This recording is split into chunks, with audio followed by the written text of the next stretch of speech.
വീണ്ടും tariff യുദ്ധവുമായി Trump രംഗത്ത് വരുന്നു എന്നുള്ളതാണ്.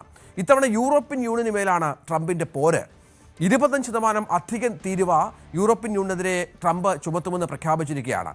യൂറോപ്പിൽ നിന്ന് US ഇറക്കുമതി ചെയ്യുന്ന കാറുകൾക്കും ട്രക്കുകൾക്കുമാണ് ഈ ട്രംപിൻ്റെ ഈ പുതിയ ഭീഷണി വന്നിരിക്കുന്നത്. തൻ്റെ സമൂഹ മാധ്യമമായ ട്രൂത്ത് സോഷ്യലിലൂടെയാണ് ട്രംപിൻ്റെ ഈ പ്രഖ്യാപനം വന്നിരിക്കുന്നത്. അടുത്ത ആഴ്ച മുതൽ പുതിയ തീരുവ പ്രാബല്യത്തിൽ വരുത്തുമെന്നാണ് പറയുന്നത്. US വ്യാപാര കരാർ പാലിക്കാത്തതിനാലാണ് നടപടി എന്നാണ് ട്രംപ് വ്യക്തമാക്കിയിരിക്കുന്നത്. അതേസമയം കാറുകളും ട്രക്കുകളും US പ്ലാന്റുകൾ നിർമ്മിക്കുകയാണെങ്കിൽ തീരുവ ചുമത്തില്ലെന്നും ട്രംപ് വ്യക്തമാക്കുകയാണ്. നമുക്കറിയാം അജയ്, കഴിഞ്ഞ ഈ പറഞ്ഞ സമയങ്ങളിലൊക്കെ ഈ താരിഫിൻ്റെ വലിയ ഭീഷണി ലോകരാജ്യങ്ങൾക്ക് ട്രംപിൻ്റെ ഭാഗത്തുണ്ടായിരുന്നു. പക്ഷേ തൻ്റെ പ്രധാന ആയുധമായ തീരുവ ചുവട്ടിൽ നിന്ന് പിന്നോട്ടില്ല എന്ന് വീണ്ടും പ്രഖ്യാപിക്കുകയാണ്. യൂറോപ്യൻ യൂണിയനുമായാണ് ഇപ്പോൾ പോര്.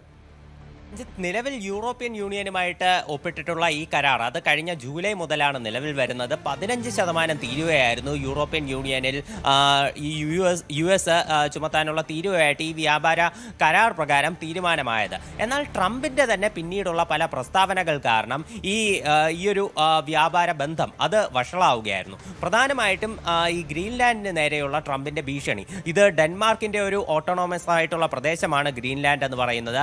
ഈ ഗ്രീൻലാൻഡ് പിടിച്ചടക്കുമെന്നുള്ള ട്രംപിന്റെ നിരന്തരമായിട്ടുള്ള ഭീഷണി ഇത് യൂറോപ്യൻ യൂണിയനുമായിട്ടുള്ള US ബന്ധം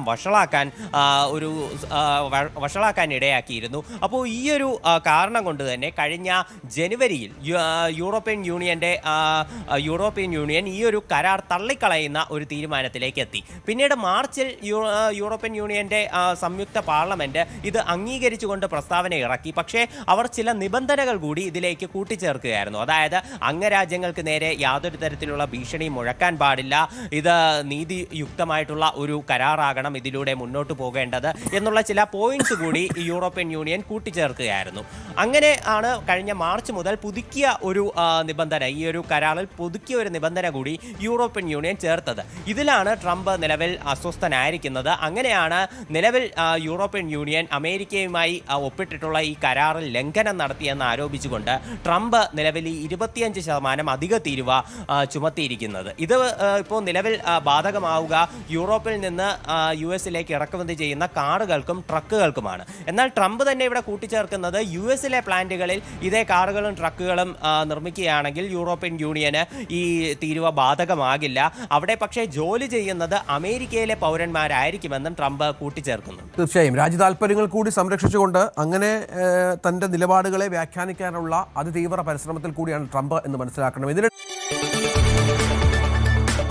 കൂടുതൽ വാർത്തകൾക്ക് News 18 Keralam YouTube channel subscribe ചെയ്യുക.